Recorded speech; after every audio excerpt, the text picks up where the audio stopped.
Hello, everyone. Welcome back. I'm here for Dolly Sunday School, and I've got Shiloh Prayer and Jonah Storm with me today. I painted both these dolls, and I love them very dearly. And I had to bring Shiloh back on. I know she's been featured in my last video, but I just love this little set that I made, and I thank you all for all your sweet comments about it. And yeah, it's just so nice to hear your feedback that you like the clothes. I don't know if I'm ever going to sell some or not, but I will keep you all updated if I do. But I thank you so much for just all the nice things you had to say about the outfit. Um, yeah, so let's get started with Dolly's Sunday School. We had church and we had to go to the store, and now we're home, and then we're going to go back out to Sunday family dinner. So that's kind of what we're doing today. And so I have a little bit of time to do some Dolly Sunday School, so I want to do it real quick. Let's start off with our 10 Commandment book. We've been doing a commandment every Sunday, and we're getting near the end, aren't we? So let's see what today's is. Because I think that was the last one. I'm not sure. Okay, so the next part of the book, because the last one was thou shalt not covet. So did we do 10? 1, 2, 3, 4, 5, 6. Sorry. Hold on. Let me make sure we did them all. 7, 8, 9, 10. Yes, we did all 10. So we finished the 10 Commandment part. But as you can see, there's some more pages in this book. Yeah. And so there's some stories and there's some other information. And we're going to read the next thing. So the 10 great words. These great laws, which came to be known as the 10 great words, or the 10 commandments, were very precious to the men of olden times. By and by they came to be written. The people took very good care of them. Often they failed to obey them, but always they came back to them and knew they were good laws. And through all the years from those days to the present time, the 10 Commandments have helped people to know the laws of God. In the Bible, there is a wonderful story about this great set of laws. It is the story about how these laws came to be known to the people. The story shows how much the people believed in these laws, how important they thought the laws were. It shows that the people knew the laws were indeed the laws of God. In our Bible, these great laws have been kept for us. You can find them and read them for yourselves. They are in the book called Exodus, the second book in the Bible. You can find them in the 20th chapter of this book. That is Exodus 20, 1 through 7. So yeah, go brief up on it. And then we'll do the next page next time. So yeah, we're almost coming to an end on this book, but that's okay. It was just a little treat book for Dolly Sunday School. I thought the illustrations were really nice, and I thought we would enjoy doing that. So if you missed them, well, you'll have to go back and watch Dolly Sunday School. Now we are going to do the Bible Illustrated for Little Children. And this is by Ella K. Lindwell. And this book is for Sunday schools, like for teaching little kids about the Bible. It's a watered down version of some Bible stories with questions. And so I encourage you, with whatever we ever read in here, that you would go to the actual Bible and pull the verses from there and read it for yourself, since, we are adults. But sometimes it helps when we hear watered down versions. It helps us understand the bigger version. Yeah, don't these sweet babies look so sweet? I love this expression. I love it, and I love these cheeks. Okay, I'm getting distracted now. Let's see what we got today. Okay, we are on the next part, and we're going to do this one. So see the little old woman and the little old man, and look, a beautiful little baby. God promised to give Abraham and Sarah something. Do you remember what it was? And God always does what he says he will do. See what Sarah is holding? She's holding the baby God has given her. He is soft and cuddly. He has beautiful little hands and feet. He has bright eyes that look this way and that way. He has dark hair and he cries. Abraham and Sarah love him. Abraham says, "We shall name him Isaac." Do you know what God is doing? He is making a family for the Lord Jesus. Baby Isaac will grow up to be Jesus's great, ever so great grandpa. Okay, so you can find the story about Abraham and Sarah having that baby in Genesis 21, 1 through 3. Why were Abraham and Sarah happy? Because they finally got a baby. Who had promised to give them a baby? God. What was the baby's name? Isaac. Who would be in Isaac's family someday? Jesus. So yes, again, read Genesis chapter 21 in your own Bibles, because like I said, that's a watered down version. Okay, are you ready for our grown-up devotion? I'm enjoying this book. I don't know what I know what I'll do. I'll get a new devotion when we're done with this one, but I sure do love it. But here we are in it. See where our ribbon is? So we still got quite a ways to go here. But it's devotions from the front porch. Hope you're enjoying your time with me today. Maybe you got a drink or snack. I'd love to know what you're doing when you watch Dolly Sunday School.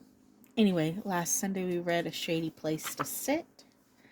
So it's time for the next one, which is a lemonade stand. Delicious. I love lemonade. Psalm 105, verse 41 says, "He opened the rock, and water gushed out. It flowed like a river in the desert." At a certain point in the middle of summer, you'll likely feel as though you cannot survive another moment of heat. You break a sweat walking to the mailbox. You know exactly how much of your body you can squeeze into the freezer. You give up watering the lawn, and instead you sit in a chair and water yourself. Not to be overdramatic, but you're pretty sure you're going to die. When you've reached this point, nothing brings you more joy than to see a little girl next door set up a lemonade stand. You blink a couple of times and make sure the heat isn't causing hallucinations. Then, moving slowly, using as little energy as possible, you leave the safety of your oscillating fan for a paper cup of lemonade flavored heaven. And you realize that you will, in fact, live to sweat another day. On our journey through the desert, there were many times when the children of Israel thought they couldn't make it another moment. It didn't matter what miracles God had performed previously, they were certain they were going to die. We know the end of the story, so we're quick to judge, but how often have we done the same thing? Maybe we receive an unexpected bill and panic because we can't see any way of paying it. Someone we love is ill and we are devastated because we cannot fix them. We fall into that same old pit of sin that we've climbed out of multiple times and wonder if God can ever forgive us. And we forget how God has repeatedly provided, healed, and forgiven in the past. In the midst of a certain crisis, we forget all He has done before. We forget that God can send water gushing from a rock in the middle of the desert. When the heat of your circumstances seem to be too much, don't panic. When you feel parched and dry, don't think you're beyond help. Look around. God may have just set up a lemonade stand in the middle of your hot summer afternoon. Too often, Lord, I'm tempted to panic. I focus on my circumstances and I forget that with you, nothing's impossible. Thank you for the tender care you show even in the face of my doubt. Yes, even I panic sometimes, I tell you. Oh man, the Lord knows I panic. Something will happen. I'll get a bill, or like when Gabe's surgery came up, our kitten Gabriel's surgery came up. I just, oh my goodness, how are we going to pay it? How are we going to, if we do pay that, what are we going to have to sacrifice? And it just seems like in the midst of trouble, we forget whose we are, don't we? And what's the big picture? That even death is not scary in this world when we know where we're going. All right? So just like Israel right now, it is scary. It's uncertain. It's unfair. But God is just. God provides healing and comfort. And we need to pray that over Israel. Our brothers and sisters that are in Israel and the people that have not known Him, that they would come to know Him in the midst of in the dark war zone, you know. So just keep Israel in your prayers. Keep yourself in your prayers. Keep others in your prayers. Pray to God. Have a relationship with Him. Seek that time, that quiet time with God. Just you and Him and His Word. Maybe a journal and a cup of coffee. But sit there with Him privately and talk with Him. It will calm your soul and refresh that relationship with Him daily. Set that time aside. We make time for so many useless things. Time to sit on the couch and scroll, or lay in the bed under the covers and scroll through Reels or TikToks or whatever. Or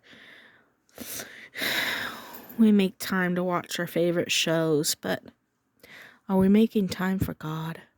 Because that's the most important thing. You're not promised the next day. When you lay your head on your pillow at night, you're not promised to wake up.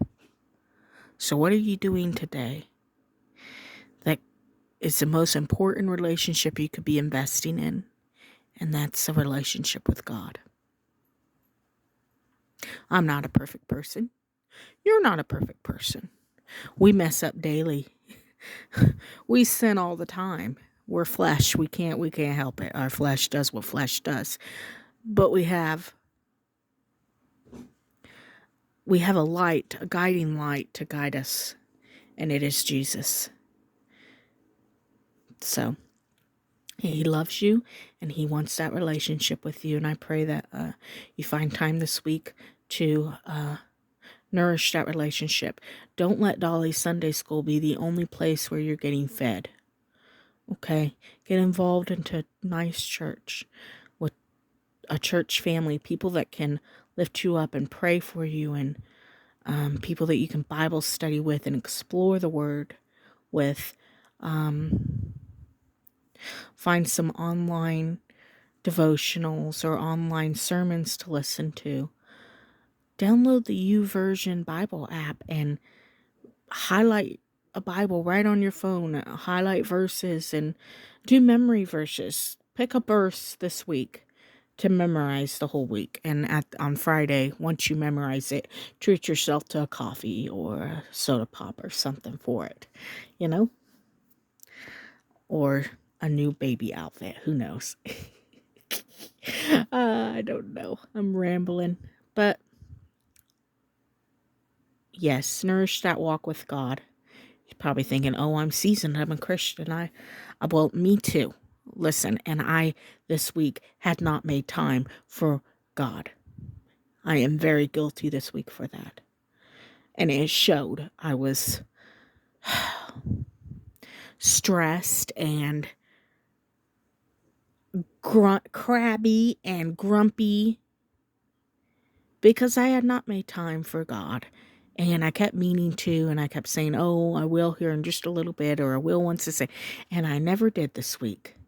Well, can't say all week. I did here or there, but not like I should. Not really refreshed and not really set down with God. And it is so important, and you can tell the difference when you don't. Anyway, I am going to be starting next week on a new adventure I'm excited for. So, yeah, I can't wait to share with you what that all is. Probably in the next video, I will share that news. But I hope you all had a wonderful Dolly Sunday School. I need to sing the hymn, and I need to do the Bible verse. And I'm sorry I've been just chattering about. I so enjoy talking to you guys. Okay, let's just pick out one, see where it is. We're going to go with, this is Jesus is your fulfillment. And John 4:13 through 14. Jesus answered and said to her, whoever drinks this water will thirst again. But whoever drinks the water that I shall give him will never thirst. But the water that I shall give him will become in him a fountain of water springing up into everlasting life. And let's sing our hymn. I'm going to go, 'Tis so sweet to trust in Jesus. And Isaiah 12:2 says, surely God is my salvation. I will trust him and not be afraid. Now, I know that we've probably sang this song before, but I'm going to sing it again. 'Tis so sweet to trust in Jesus, just to take him at his word, just to rest upon his promise, just to know, thus says the Lord. Jesus, Jesus, how I trust him, how I've proved him o'er and o'er. Jesus, Jesus, precious Jesus, oh, for grace to trust him more. I'm so glad I learned to trust him, precious Jesus, Savior, friend. And I know that he is with me, will be with me till the end. Jesus, Jesus, how I've trusted him, how I've proved him o'er and o'er. Jesus, Jesus, precious Jesus, oh, for grace to trust him more. I hope that you had a wonderful weekend. I know it's sad. Sometimes it comes to the end. Tomorrow's Monday. The week's busy. There's a bunch of things in this week that we know nothing about. But God does. So put your trust in him. Set time aside with him, preferably in the morning. If you can wake up an hour before you're actually supposed to and spend some time with God, Your day is a blank canvas. So spending the time with God, asking Him to walk with you today and start your day with Him, I guarantee you'll have a good day. And no matter what comes in the way, you have a plan. You have, you had a morning meeting with the Lord. It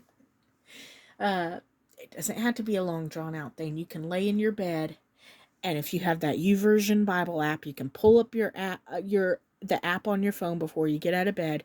You can read the verse of the day. You can do the guided prayer. You can read a chapter of the Bible. You can do your devotion. You can highlight whatever you need to do and have that time with the Lord and His Word and be praying before you even put your feet on the floor and start your day. You know? Of course, if you're like me, I'd have to have a bathroom break right when I wake up before. Oh, goodness. Well, I hope you have a good day today. I hope that this was a blessing to someone, Um, the Lord has been so good to me, and I just want to share Him with you and have you rely and realize how good He is to you. Wear a smile today and be kind. You never know what someone else is going through. God bless you all. I love you. Have a wonderful day. Bye-bye.